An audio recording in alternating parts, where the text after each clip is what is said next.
బంతిపూలు బంగులెక్కినాయి, సామంతులు సెట్టెక్కినాయి, మల్లెపూలు మొగుల మీద ఉన్నాయి, గులాబీలు గుట్టెక్కినాయి. అటు గరకపోసలు గుసాయితున్నాయి, మారేడు దళాలు మూతి ముడుచుకుంటున్నాయి, మోదుగు పూలు మూత మోగుతున్నాయి. హవు మరి ఏది ముట్టుకున్నా పిటాన పిరం పండుగ పూట. 150 కూడా పోతుంది చామంతి. నార్మల్ 60, 70, 80 ఉంటుంది. ఈ రోజు నిన్న నుంచి 120, 150 పోతుంది.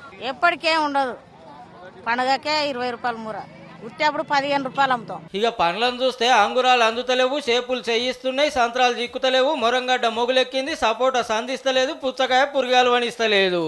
మొన్నటికి ఇవాళకి మస్తు పెరిగింది రేటు. 150 ఉంటుంది, ఇవాళ ఉంటే 200, 300 ఇట్లా ఉన్నది ప్రైస్. ఈ రోజు పండుగ ఉంటే అందుకోసం అంత రేటు ఉన్నది. గదన్నట్టు పండ్లు పట్టుకునేటట్లేవు, పూలు ముట్టుకొని ఇస్తలేవు. పువ్వులు లేకుంటే పూజ కాదాయే, పండ్లు లేకుంటే ఒక్క పొద్దులు నడవయాయే. మస్తు రేట్లు ఉన్నాయి. ఇప్పుడు 2000 పట్టుకొని వస్తే వాళ్ళకి పూలకు సరిపోతలే, కూరగాయలకు సరిపోతలే, పండ్లు ఏడుకని తెచ్చుకోవాలి. నైట్ మొత్తం జాగరణ చేస్తారు, ముట్టించి ఇన్నే అన్ని పెడతారు, ముంత కంచుడు పెట్టి పండ్లు అన్ని పెట్టిస్తారు.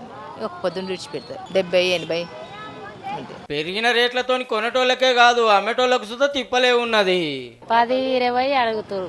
మేము అంత దూరంకి ఛార్జీలు పెట్టుకొని వస్తే ఏమి వస్తలేదు. కొంతమంది అయితే 10 రూపాయలకే అడుగుతారు, 10 రూపాయలకేసి అన్ని అని. పిరం ఉన్న కొనక తప్పదు కాబట్టి శాస్త్రానికి నని కొంటపోయినరు. ఒక్క పొద్దులని అనుకుంటాం కానీ శివరాత్రికి ఖర్చు మంచిగానే అవుతున్నట్టు.